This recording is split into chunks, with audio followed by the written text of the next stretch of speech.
Come on, Mary. What's taking so long? Casey asked as she waited for her friend to catch up. It's these new shoes. They're too big, Mary explained. She walked clumsily alongside her friend, her coat bundled around her. The winter air blew strongly, and they had to fight against the wind as they made their way home. Finally, in the warmth of Mary's house, the two girls ran around her room. They played with their dolls and borrowed Mary's sister's clothes to play dress-up in. Mary's cat began to nibble on the buttons of the used clothes, so the two girls chased him downstairs and settled down a little to do their homework. After doing their homework and playing tag in the living room, both of them were exhausted and made their way back upstairs. "What's that?" Casey asked, pointing to a shelf.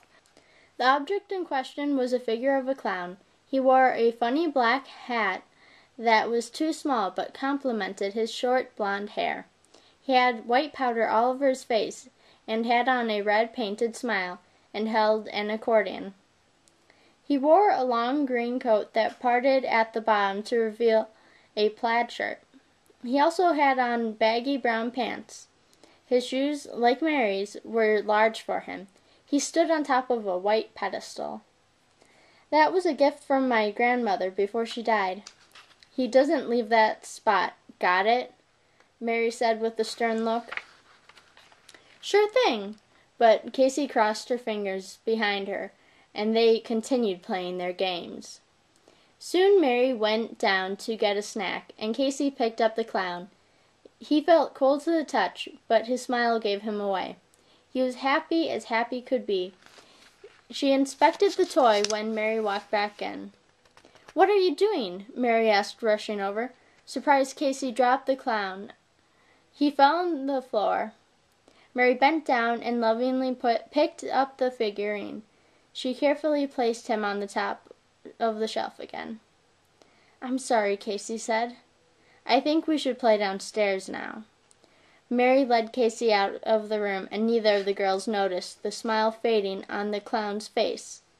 As the two girls went about their way, neither of them looked back to see that the smile had faded on the clown's face. That night Mary had sweet dreams. She dreamt of pretty flowers and unicorns, but she also dreamt of a clown. She was having a lovely dream about the clown teaching her to ride a whale when she was awoken by a noise. It came from the shelf above her bed. She stood on her bed and stared at the figure. He looked different. He no longer smiled, and his accordion was now by his feet.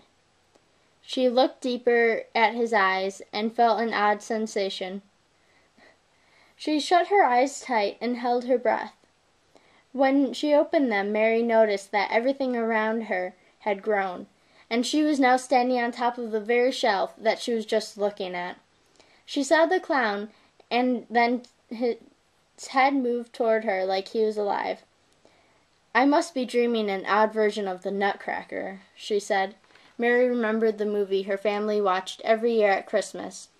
She knew this clown was no Nutcracker, but what had just happened to her felt similar. The clown just shook his head. She jumped back. The clumsy clown in clumsy shoes clumsily stepped off the pedestal. He tilted his head and leaned toward her. "What's happening?" Mary asked.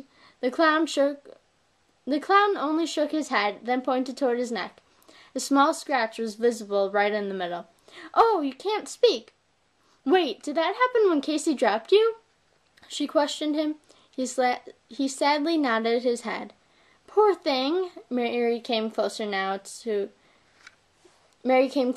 no longer afraid. "I wish I knew your name," she said. The clown put up a finger. He dug around his pocket. He kept going deeper until his whole arm was in the green pocket. Eventually, he pulled out a paper and a pencil. Slowly, he wrote a J.